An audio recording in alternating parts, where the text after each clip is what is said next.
You can see the smile on my face. It's like Christmas morning, baby. You know why?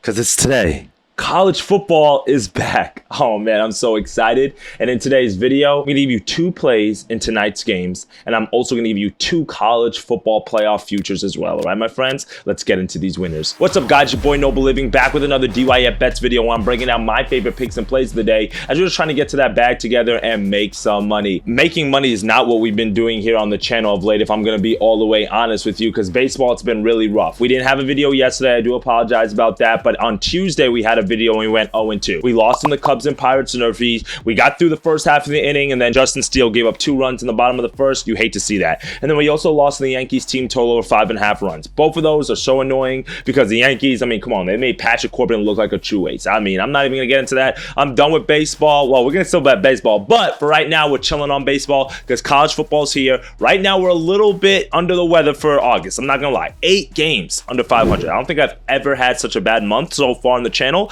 but I've got about 2-3 days to make up for it here, especially with college football around the corner. My goal is to eat into this a little bit, and maybe we could get back to 500 over the next 3-4 days. So stick with me. Make sure you're smashing that subscribe button. Make sure you're liking the channel because we've got football plays coming your way all fall long. And college football, I'm all right at, but NFL, oh my goodness, that's when we're gonna start making some money, baby. Okay, we're gonna make money in college football too, but just wait on that NFL. All right, my friends. So let's dive into these winners for today. 2 college football plays and then 2 futures that we're gonna lock in as well. All right, let's get into these winners.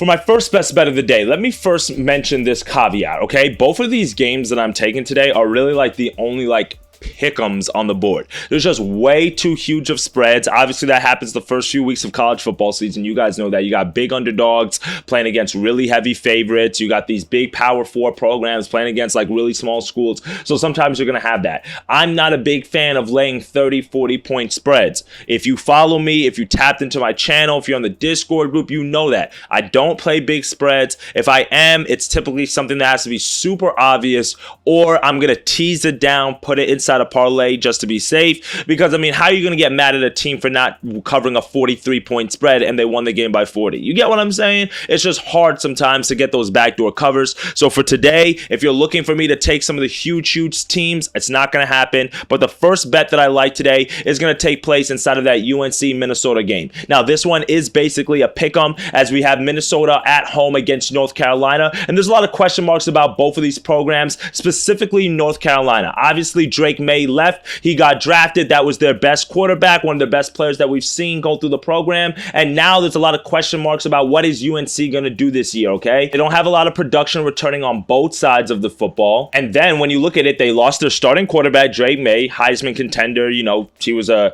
first-round draft pick. They lost 2 of their top wide receivers, and they lost 4 of their starting linemen. That's why I cannot take UNC in this game, because Minnesota, I think they can upset them today. They're underdogs at plus value. There's a lot of question marks around this team, but I think the biggest difference that this team has made during the offseason is head coach PJ Fleck actually got a really good defensive coordinator from Rutgers, the former linebacker coach Corey Hetherman. His goal is to dumb down the defense. Last year, they were running all these complicated schemes and stuff. They're trying to take that all away. They're going to try to make this defense really simple, and they also brought in a transfer quarterback from New Hampshire in Max Brausmer, and Brausmer threw for 3,500 yards last year at a 65% completion rate. They returned 16 starters, including a senior quarterback who has experience, who could also be a Walter Payton Award finalist. They're ranked 20th in all of college football in returning production. That's why I like Minnesota in this game. But I think either way that we're going to look at it, this game is going to be about the run game. This game is going to be about defense, and that's because I'm going to look at the under 50.5 here, minus 105 odds on FanDuel. Like I mentioned, a lot of question marks around North Carolina. I don't know what they're going to do offensively. I'm expecting them to run the ball a lot here because of the question marks around the receiving core and around the quarterback position and the offensive line. But the thing is, I think that plays right into the hands of what Minnesota can do best. Their secondary is not the strongest, but again, if you're playing a more of a style where you have to lean towards the run, you can load the box, you can bring your linebackers up, and I think that just gives the advantage to Minnesota. They're also at home today. That matters in college football. That home field advantage is really, really, really something that's key. And Minnesota's defense ranks 17th in the country to start the season per SP Plus and returns 8 starters on that side of the ball. So for me, I think it's going to be offense is going to be a little bit weak on both sides. I lean towards the defense. Give me the under 50.5 as our first pick of the game, but I also lean Minnesota on the money line. Now for our second best bet of the day, we're going to go to another game that I think is very interesting and that I have to disagree with the line movement here. The line opened up around 5-4 in certain books, and it's been teased down. It's been dropped down a little bit, and as a result, I'm going to take Jacksonville State, and I'm going to take them against the Coastal Carolina Chancellors. I don't even know how you say that name. We're going to take them -2.5,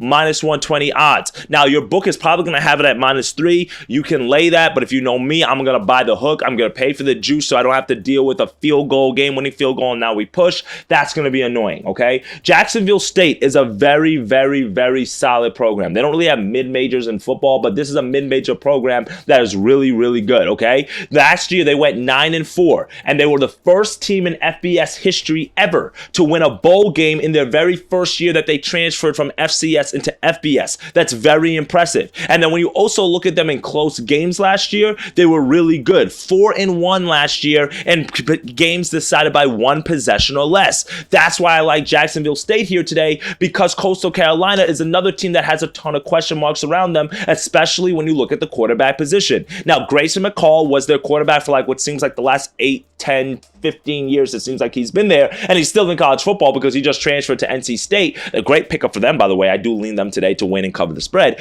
But Coastal Carolina, there's just a ton of question marks. When they took the college football world by storm back in 2020, they had Jamie Chadwell as coach. They had Grayson McCall at quarterback. Both of those guys are no longer there. Now they have to refigure out everything else on this side of the ball. They haven't even announced who the starting quarterback is going to be yet. They had a quarterback competition between Michigan State transfer Noah Kim and the backup from last year, Ethan Vasco. So there's still question marks on who's going to be running this offense. They're not returning a ton of production. They only returned 6 starters on both sides of the ball. But the key to Coastal Carolina's defense is their secondary. Last year, they were able to get 14 interceptions, but you know what their weakness is? It's their defensive line and their linebacking crew. But guess what Jacksonville State does the best? They run the ball. No team in college football really runs the ball more than Jacksonville State. They run the ball more than Army and Navy. Think about that. Those are 2 teams that run the triple option and run the ball a crap ton. Jacksonville State last year averaged 50 rushing attempts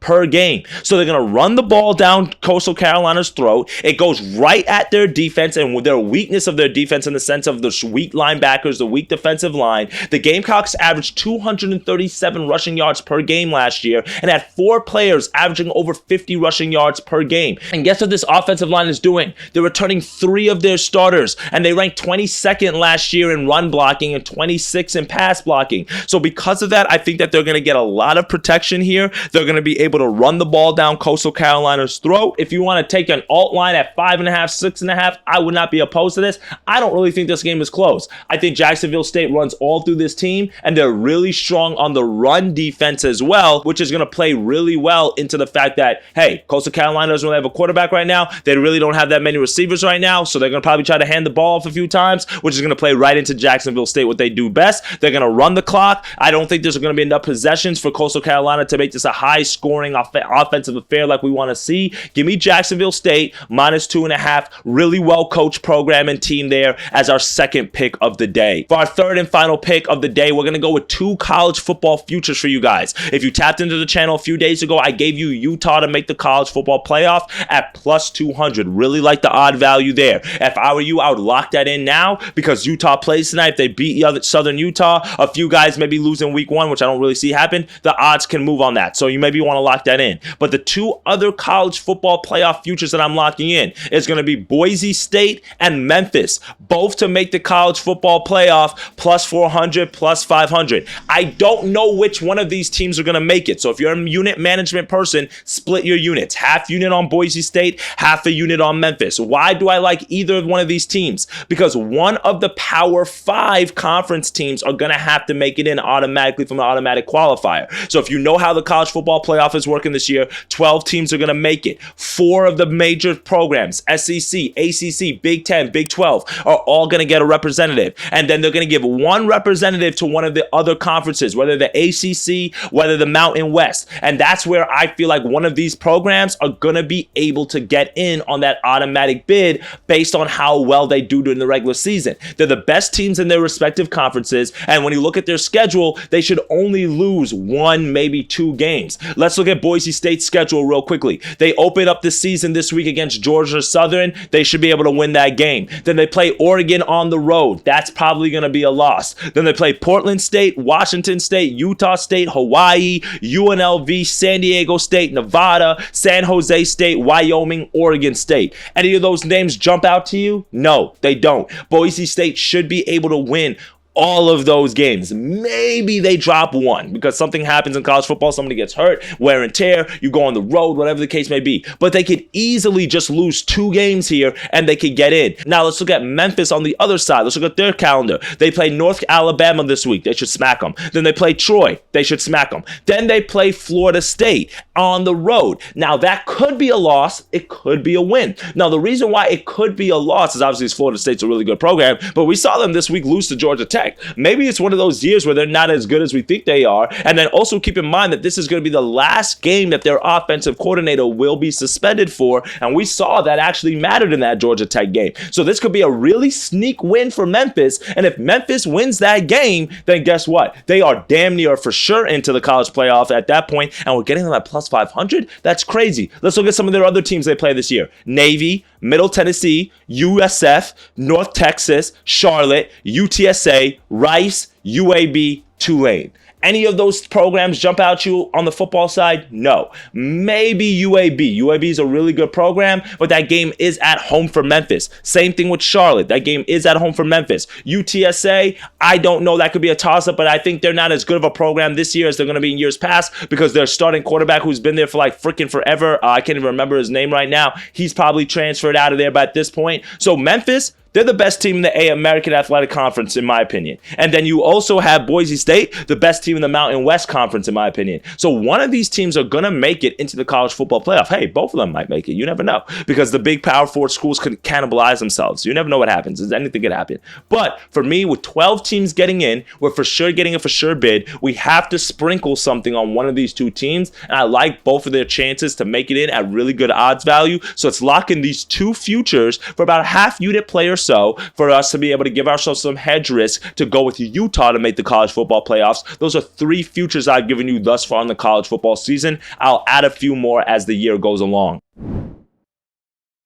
Well, that's it for me today, my friends. That's 2 best bets on this Thursday night slate and then 2 college football futures that I need you guys to lock in. We're going to take Jacksonville State minus 2.5. I'm teasing it down. I'm taking that half point there. Then we're going to take UNC and Minnesota under 50.5, but I do lean Minnesota at plus money at home. And then we're going to do Boise State and Memphis to make the college football playoff as futures that we're locking in. And then if you guys wanted my take on the North Dakota State-Colorado game, the line has moved too much in my opinion. I'm taking North Dakota State plus 10.5. In my personal opinion, that is the key number. 10 is the key number. The field goal and the touchdown is a key number. You got to get it at 10 or 10.5. Do not take it at 9. Do not take it at 9.5. North Dakota State, yes, I get the hype around Colorado. I get it. Deion, he's got a loaded team. He's got his son, a Heisman candidate, all of that. Travis Hunter. But North Dakota State is the Alabama of the FCS, okay? They win every single year, and they win for good reason. They get guys who can go to these top school programs, okay? And they come to North Dakota State to show that they can play, they show that they can win, and to show that they can play, to show that they can win, and they deserve to be with the big dogs. And North Dakota State is an FCS program